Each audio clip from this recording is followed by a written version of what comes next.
This is Coop with Garage Gym Reviews, and today I'm going to review the GetRx Xebex air bike.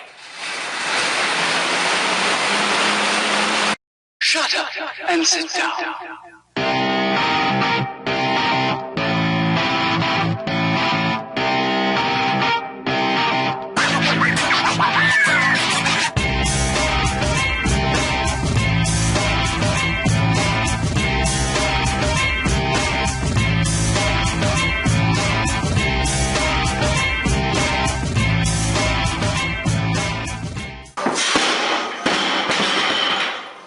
The Xebex air bike is a bike produced by GetRx. It's a bike that isn't very popular yet, I think because they haven't marketed it, I guess, correctly or as much as they should.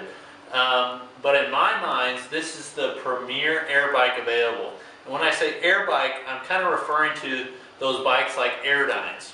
Schwinn Airdyne, I'm going to do a comparison a little bit later on between this one and the Schwinn Airdyne that I have, and then also go over the difference between this and the Assault bike. And the Assault bike is a very popular bike today. It's the one that's seen, it was in the 2015 CrossFit Games. You see a lot of CrossFit athletes have them, mainly because Assault has done an awesome job of marketing the bike. Now, there's some differences between the two, but there's a lot more similarities between the Assault bike and the Xebex bike than there are differences.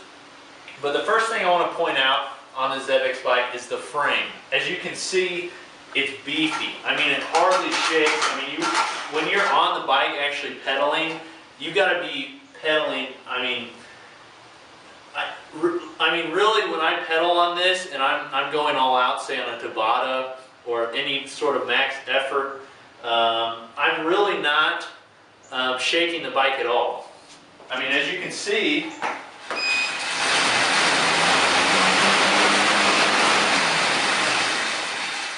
that's going all out, and there's no back and forth. It's because the frame that the bike is built on is just really heavy duty, okay? All the tubing is just square, rounded over tubing. I'm not sure what gauge it is, but it's really thick, especially compared to the old Airdynes. This is a bike that's made to last. I don't foresee this bike breaking down anytime soon. But there's a few areas I want to point out. First are the stands. On the bottom, there's these little adjustable, I guess you find these on the bottom of chairs sometimes. That way if you're on an uneven surface, you can even them out. On the front, the wheels are attached to the actual frame, whereas with the Airdyne, you may remember, and I'll show you, but the Airdyne had the wheels attached to the actual fan. So anytime you want to move it, basically you had to pick it up and move it, and it was just an absolute hassle. But when you have it on the wheels on the actual frame, it's much more solid. It makes it much easier to move back and forth.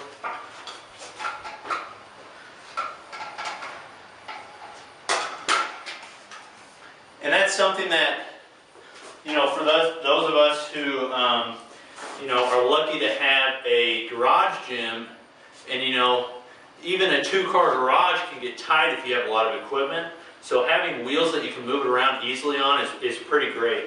The next part I want to move up from, besides the frame, and this is another thing actually before I move on, this back piece here is basically, there's a few of these different pieces. This piece here, there's one here, just extra connector pieces that make this more solid.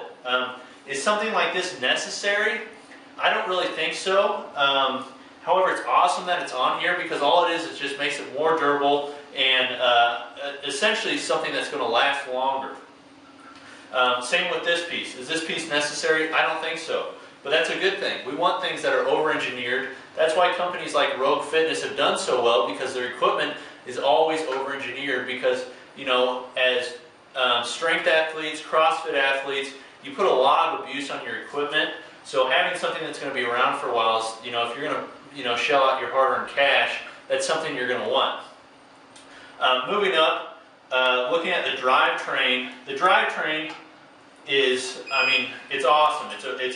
It's still chain-driven, very similar mechanism to the Schwinn Airdyne The main differences I see in the actual drivetrain are the rear hub is an enclosed bearing rear hub. I think that's an upgrade over the old Airdyne.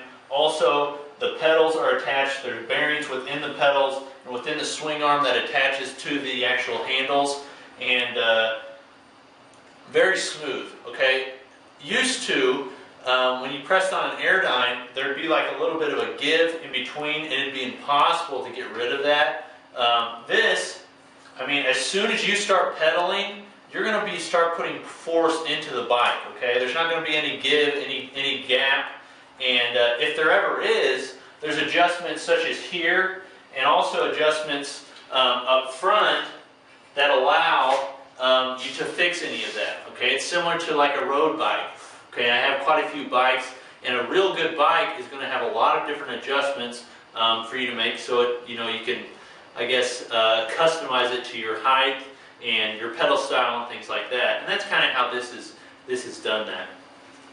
But a real solid drivetrain. I haven't seen any problems with that at all. Just still chain driven, nice cogs. Similar system to the old Airdyne, but I guess much more beefier. Moving up from there, pedals. Just a quick note: the pedals and then the actual crank arms. The crank arm is a chrome alloy crank arm. It's forged. It's real tough, real strong. I mean, you're never going to have a problem with that. The pedals are a big upgrade over the old plastic, crappy pedals on the Schwinn Airdyne. They've got some rubber on them. Are they great pedals? They're not crazy good. I mean, if you want to buy a separate pair of pedals, you can put them on there just like any road bike. But I mean, they're an upgrade over the Airdyne, over the Airdyne.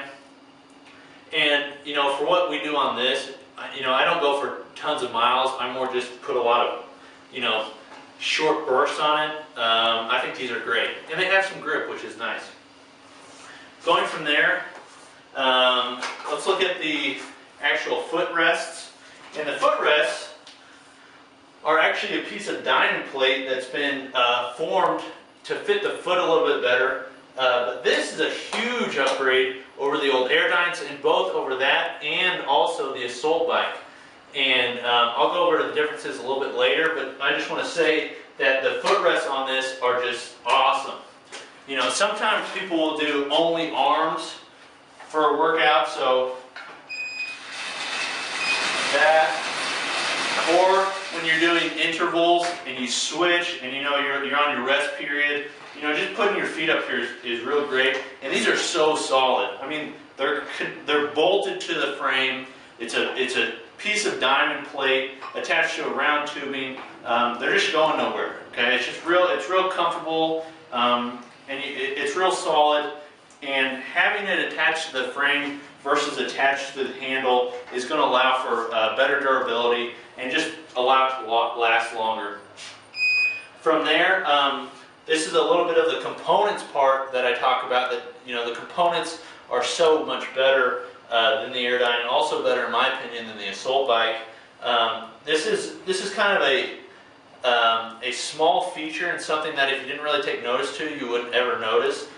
But the way that this swing arm is attached to the handle is actually with a it's a bearing. I think I want to say it's a bearing, a multi-directional bearing, so that oftentimes when you're putting a lot of force on this, it's going to shake back and forth.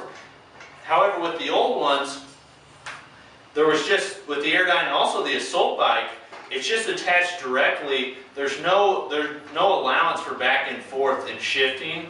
And with this, it's not going to go loose because there's a bearing in there that shifts back and forth, which is pretty sweet. The arms on the bike are much thicker than the old Airdyne.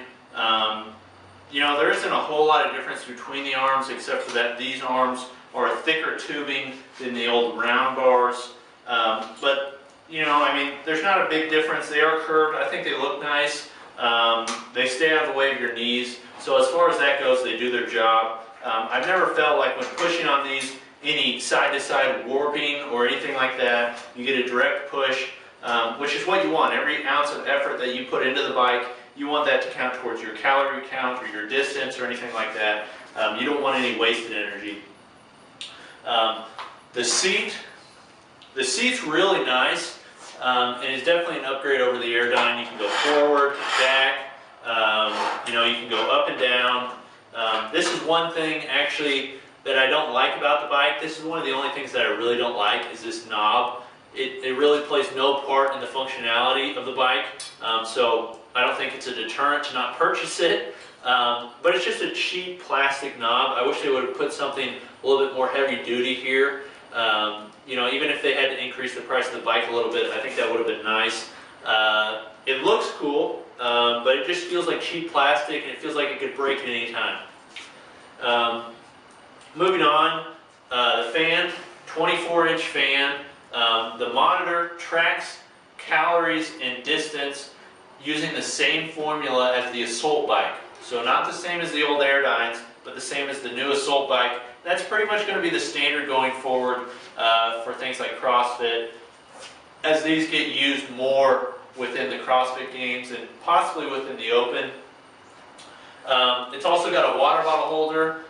For a lot of people, that's not a big deal. However, for those that, you know, go long distances on these, which, you know, doesn't sound very fun to me, but if that's your cup of tea, go for it. But it does have a water bottle holder, and that's the basic overview. So now we have the two Stallions side by side. This is a Schwinn Airdyne, really old, and then this is the new Xebex air bike from GetRx. This thing's a hunk of crap. Always has been. These things suck. They really do. But talk about some of the differences. Pretty much they're just different all around. Way beefier on this. Some of the major ones. These foam grips absolutely suck. Your sweat just gets ground in there. As you can see, and I talked about this a little bit earlier in the video, whenever you press on this, and this is for all the Airdynes I've had, there's a little bit of a give. So you can't actually start pushing on it, you know, until you've reached a little bit past that. The seats on these, you know, also suck. They're real huge. They're not comfortable. The seat on the Xebex bike is definitely an upgrade. It's not, you know, a super special seat, but it is better than the old Airdynes. These are, you know, absolutely hideous as well. I guess that's one reason they call them Satan's tricycle, because they're ugly as sin. The monitor on them sucks. Basically everything about these is not good. But, you know, and I talked about this a little bit too. The wheels on the front, they attach it to the fan, and it's just awful to move it around. Okay, but having them attached to the frame is a real big upgrade. But there's no question on which one is better. The Xebex air bike from GetRx is 10 times the bike that the Airdyne is. Okay, now speaking on the direct differences between the Xebex bike and the Assault bike. Okay, the Assault bike and the Xebex bike are very similar, if not, you know, pretty much the same bike. Okay, they use the same frame. They're both made in Taiwan. I'm pretty sure they're made in the same factory. The Assault bike wouldn't tell me what factory they're made in, but I'm pretty sure they both are made in Taiwan. I'm pretty sure they're just the same frame, and then they have their own components to them. The handles are different between them. The monitor, the footrest, some of the components. Pedals are same. These are same. Drivetrain's the same. Seats are a little bit different. They both have the same function, but they're, you know, a little bit different, and this has a water bottle holder. Other than that, pretty much the same bike. Really what I like about this over the Assault bike, this is cheaper, okay? Right now, it's about $100 cheaper. I don't know how much overall. Second, the footrests are attached to the frame, not the actual pedals. What can happen is, on the Assault bike, they have a cool knurled footrest, which is cool, it's a peg. But the problem is, it's attached to the actual, what's holding the handle in, and over time that can loosen up the connection and, you know, pose some problems, whereas if it's connected to the actual frame, it's much more solid, much more durable, and you won't have problems. Another difference, the monitors track the same, you know, I don't really care how it shows me. I just want it to show me correctly, how far I've gone, what I put out. You can also attach a heart rate monitor to this one, and also the Assault bike. Fans are the exact same. One of the components here on the Xebex bike is different from the Assault bike, and is a big difference. I talked about it a little bit earlier, but it has a multi-directional bearing in there that allows for better durability. It'll last longer. You won't have to tighten it, things like that. The wheels are a little bit different, but provide the same functionality. And other than that, they're pretty much the same bike. This one's just a little bit cheaper. Okay, well, thanks guys for watching. This has been Coop with Garage Gym Reviews. If you get a chance, go to the website. I'll put a link in the bio.